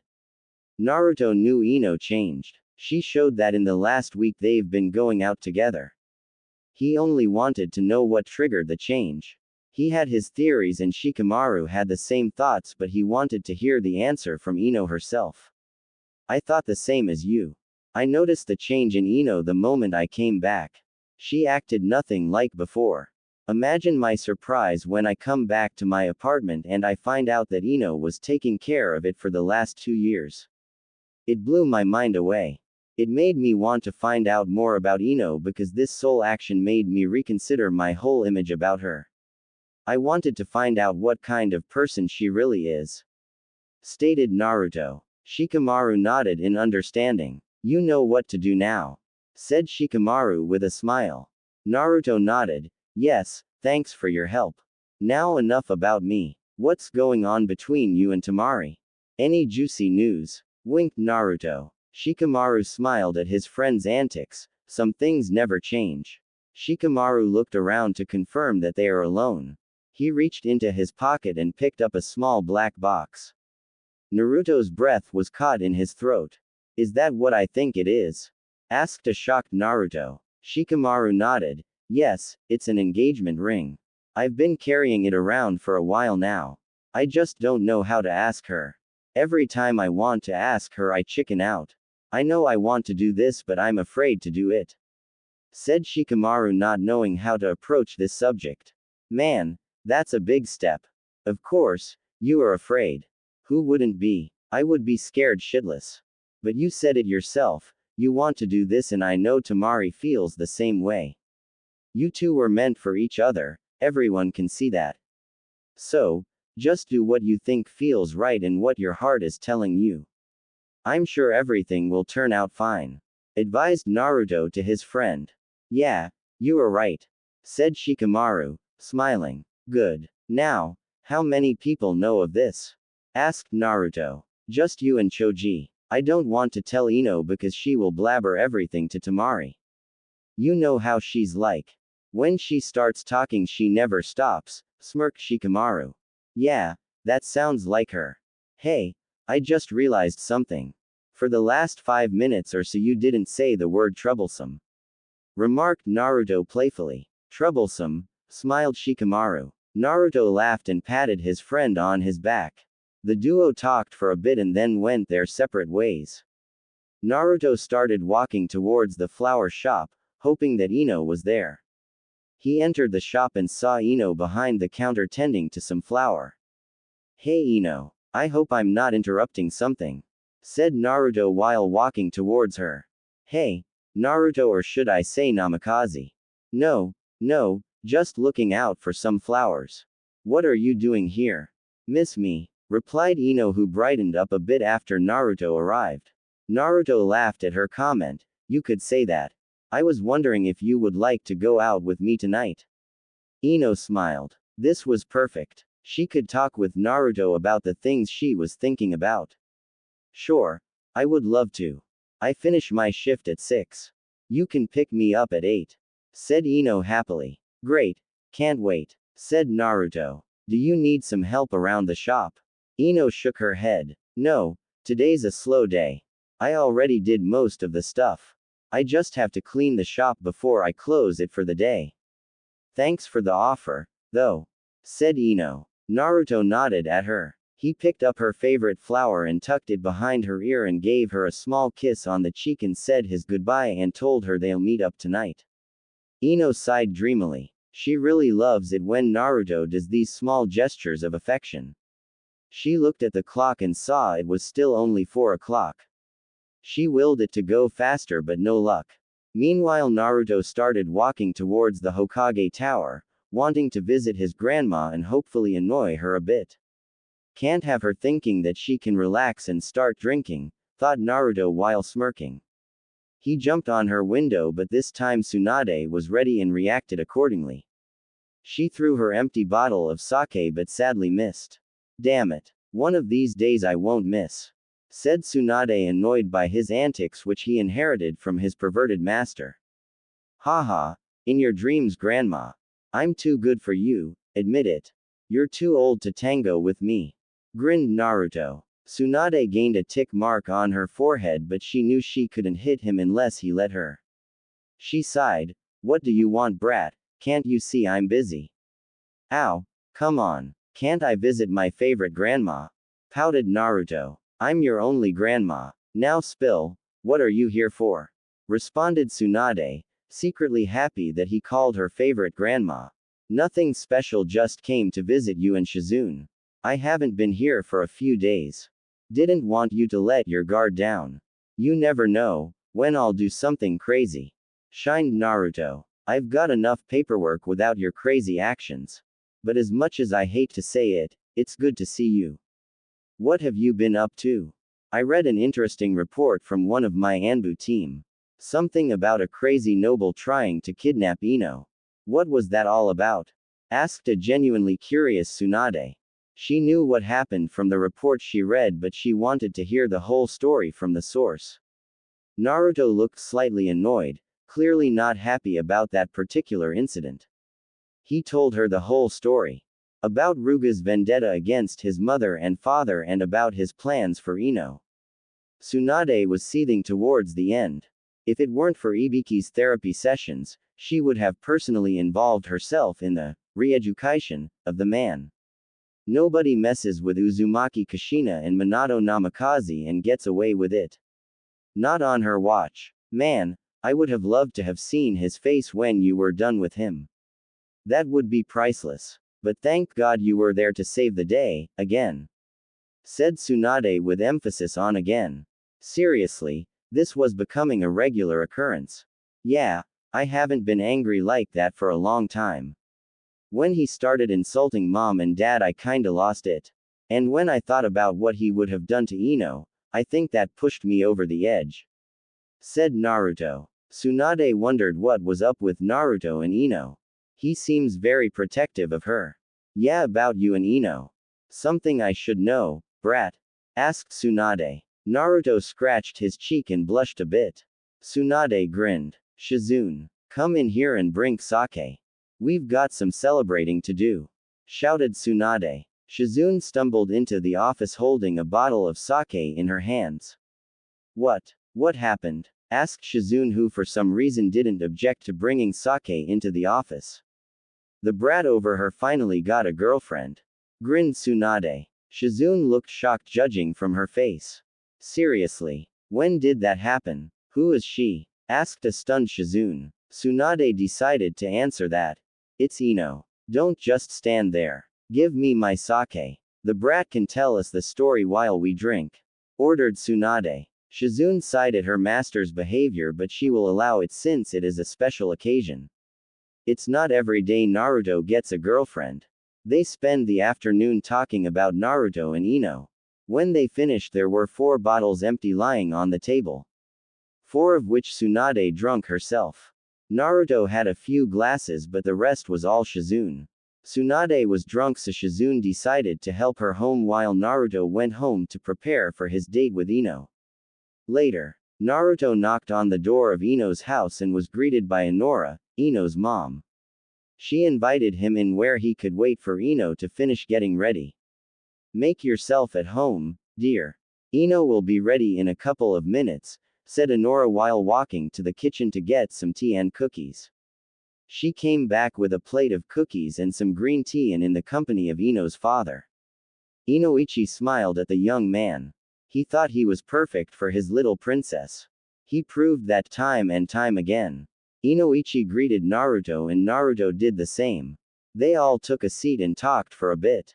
I heard what you did yesterday, Naruto. Thank you, said Inora sincerely, thankful that he saved her daughter. Ah, it was nothing. That scumbag deserved it, responded Naruto while scratching his head, not used to receiving praise. Same here. If it weren't for you, who knows what would have happened. I regret not putting that bastard in his place when I had the chance. Ragged Inoichi. Inora intertwined her fingers with his and leaned into him. Naruto smiled at the husband and wife, loving what they have with each other. He heard footsteps and saw Ino walking down wearing a beautiful black dress that went down to her thighs, showing of her long, firm legs. The dress hugged to her body perfectly, showing all of her womanly curves. Naruto was filled with joy. Can you blame him? He is going to spend an entire evening in the company of this gorgeous lady. Ino smiled at her date and took his hand in hers. They walked out of the house, saying goodbyes at the smiling parents. They walked towards that new restaurant that just opened. They approached the maitre d' and Naruto told them they had a reservation under the name Uzumaki. The waiter nodded and led them to their table and took their orders. Ino looked towards Naruto. This a pretty fancy restaurant. It must have been hard to get a reservation. Nah, not really. I guess being famous has its perks besides all the ladies. Grinned Naruto. Yeah, you should be lucky for catching my attention. Laughed Ino. Naruto joined her. They both wanted to use this date to ask all of their questions and clear some of the doubts that are filling their heads. But they both didn't know how to start the conversation. Luckily, they were interrupted by the waiter bringing their food and drinks. They ate their meals while talking about some trivial stuff. They were done after 20 or so minutes. They paid for their meal and left the place. They took a stroll through the park next. They spotted a bench and decided to sit there and just relax a bit.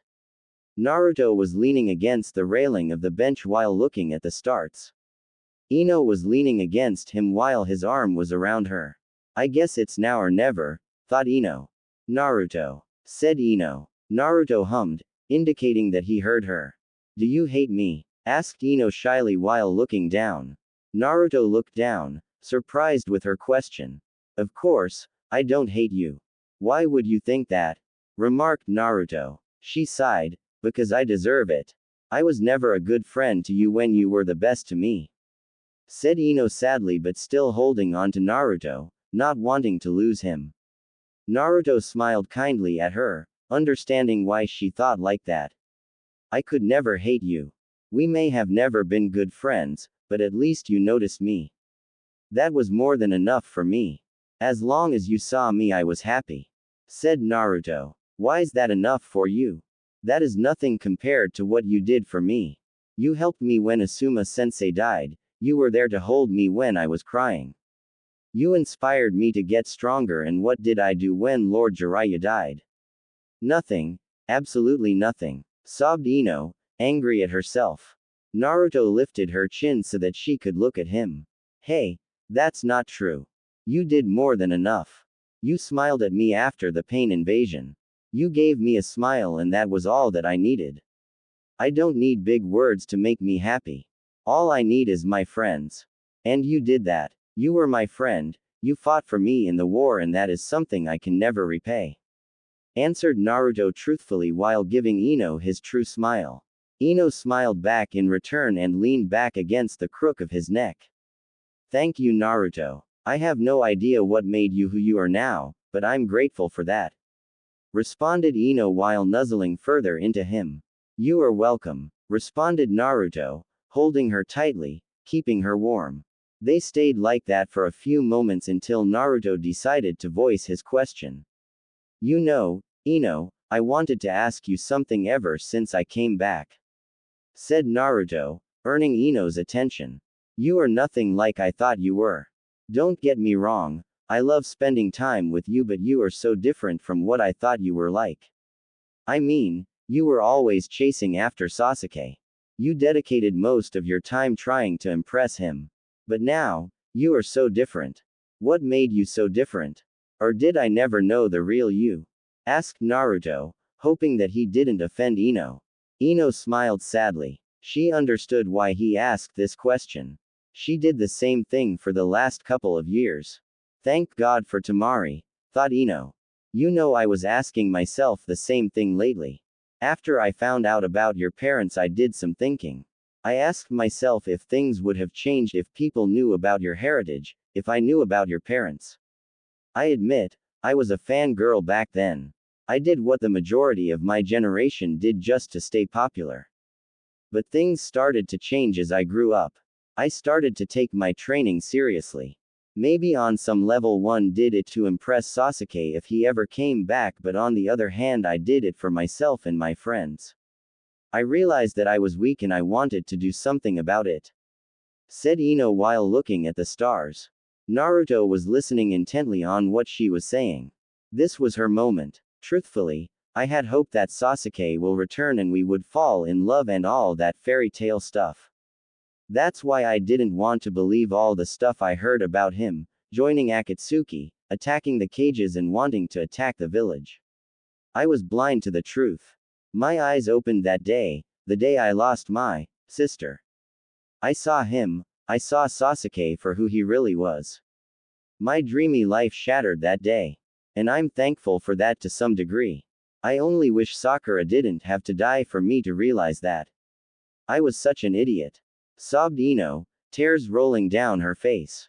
Naruto shushed her and hugged her, trying to comfort her. Ino thanked him and stopped crying for the moment. I understand what you mean. But what made you notice me? I'm grateful and everything, but why me? Asked Naruto, who really wanted to know. Why not? Said Ino, stunning Naruto. You were always there in my time of need. You, the embodiment of pain, were helping me with my own pain. No matter what happened to you, no matter how much hatred you faced, you were always there for me. It took me a while to notice you, but I'm thankful that I did. Responded Ino, giving Naruto a loving smile. Naruto smiled back at her and kissed her on the forehead. They both blushed a bit, but the dark from the night concealed their faces. They stayed on that bench for a while, just enjoying themselves. They were both happier now that they got their answer. Naruto looked down at the relaxing Ino. Are you the one, Ino?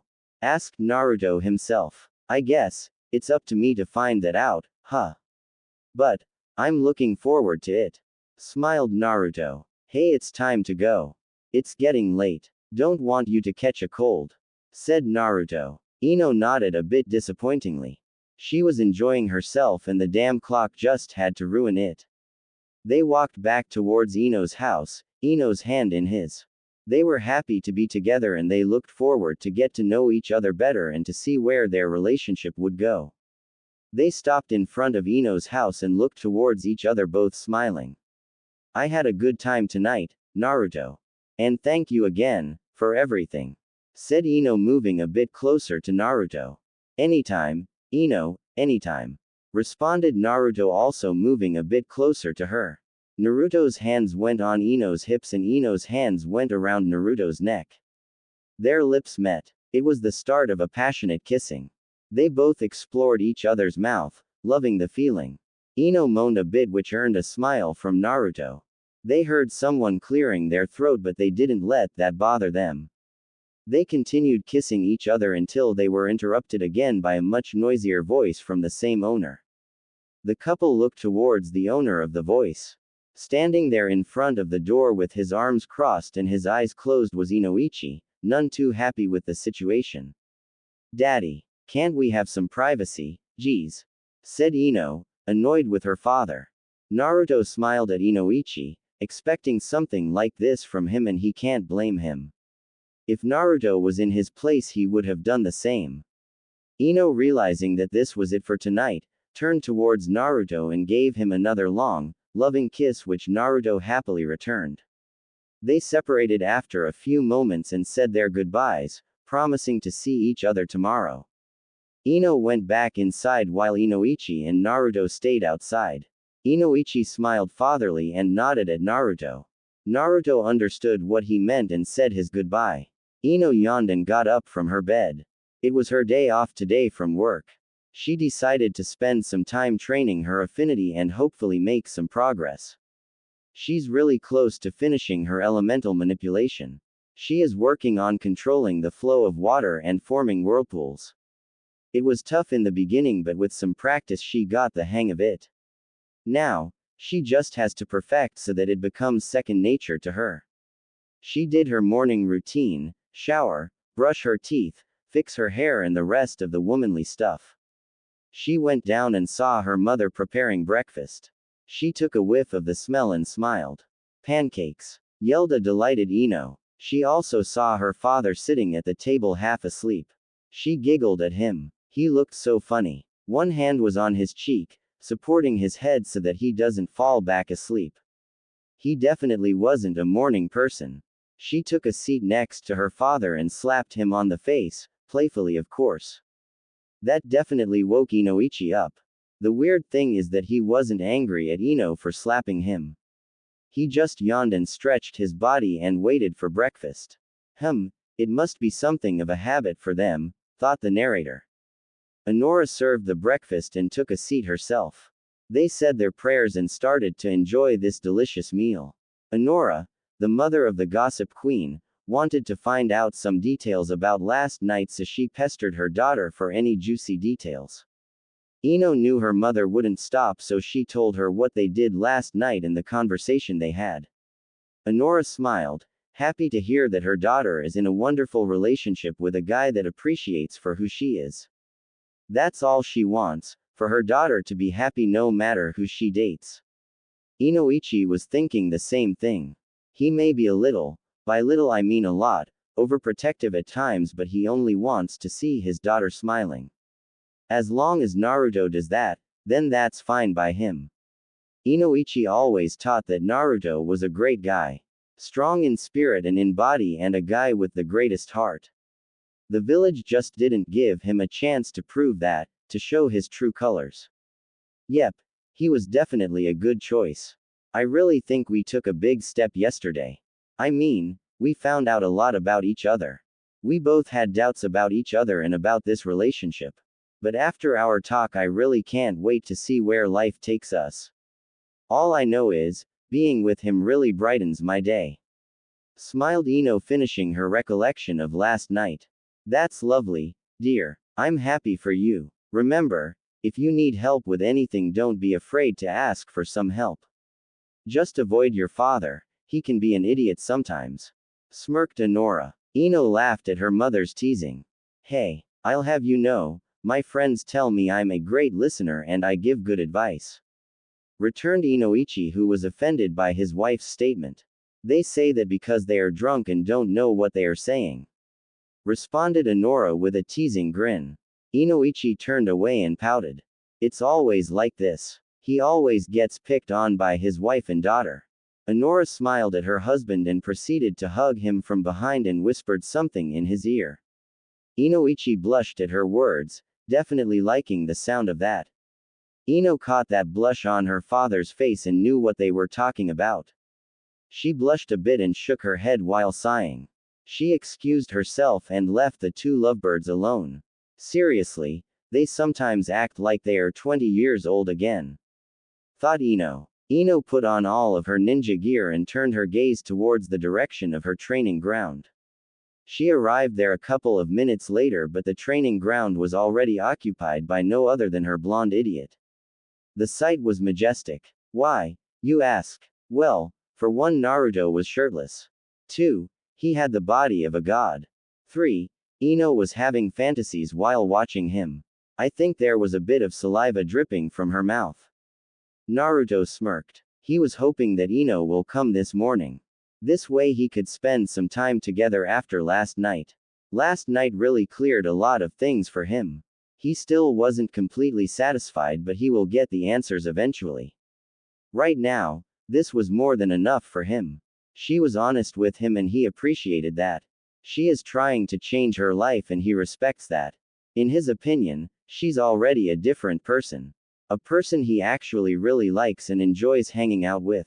Not to mention that kiss, man, that was really something. He got a little carried away there. He shook his head and tried to clear the scene from last night out of his head and tried to focus on the cat as he was performing. He sensed Ino watching him from the trees and decided to prank her a bit. He used a seal-less shunshin and appeared behind her. He whispered lovingly into her ear, "I see something beautiful." Ino reacted accordingly to his teasing. Her entire body shivered and had goosebumps all over her body. She loved the feeling of his breath on her body. Naruto smiled at her, hoping for this kind of reaction. He enjoyed teasing her. It was his favorite pastime. Naruto surprised Ino with what he did next. He swooped her up and carried her bridal style. Ino let out a slight eep, surprised by his bold move. Naruto grinned at her and jumped down from the tree. Ino moved her hands around his neck, making herself more comfortable. She loved the feeling of Naruto's bare chest on her skin. He was so warm, so delicious, yummy, thought Ino. You know, if I didn't know better I would have thought you are trying to take advantage of me. Smirked Ino. Who knows, I just might. Responded with an equal smirk. Baka. Smiled Ino. Naruto took a seat by the ride and moved Ino into a bit so that she was a bit more comfortable in his lap.